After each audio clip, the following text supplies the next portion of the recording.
இப்போ பாருங்கள், நாங்கள் வந்து என் பசங்க இன்னைக்கு லீவுன்றதுனால அவங்களே வந்து கிரேவி செய்கிறாங்க. நண்டு கிரேவி செய்ய போகிறாங்க. இங்கே பாருங்கள், வெங்காய தக்காளியெலாம் வதக்கிட்டு தேவையான மசாலா எல்லா மசாலாவும் போடுவாங்க என் பசங்க. ஆனால் செம்ம டேஸ்ட்டாக இருக்குங்க.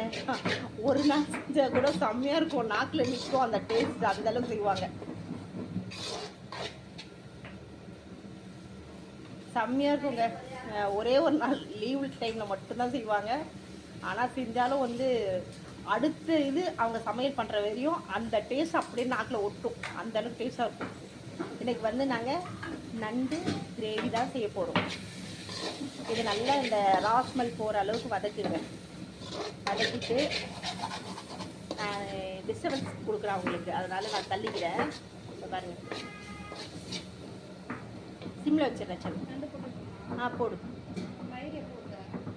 தயிர் ஊற்றுவாங்களா?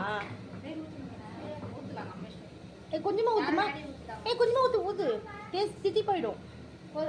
போதும் போட்டு ஊற்றி வச்சு விட்டுரு.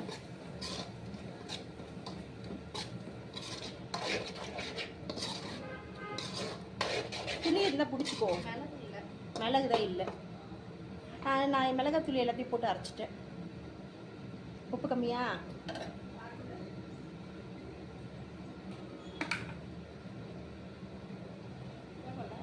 போதும்.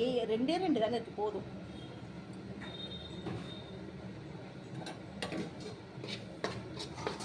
கொஞ்சம் ராஸ்மல் போட்டோம்.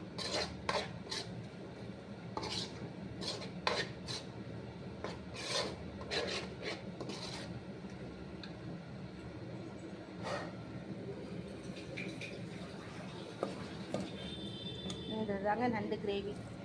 இதில் போட போகிறோம். ஏன்டி தண்ணி ஊற்றுங்க? நண்டு போட்டாங்க, தண்ணி ஊறுடி. சரி, அப்போ கொஞ்சம் தண்ணி வதங்கட்டும், வத்தட்டும். சரி, இந்த மாதிரி கலரிட்டு இது நல்லா கொஞ்சம் திக்க வந்தவொடனே இங்கே பாருங்கள், நண்டு வந்து நாங்கள் உரிச்சு வச்சுருக்கோம். இந்த மாதிரி இதை எடுத்து அந்த கிரேவிக்குள்ளே போட்டு நல்லா இது பண்ணி எடுக்கணுங்க. அவ்வளோதான். இது பாருங்கள்.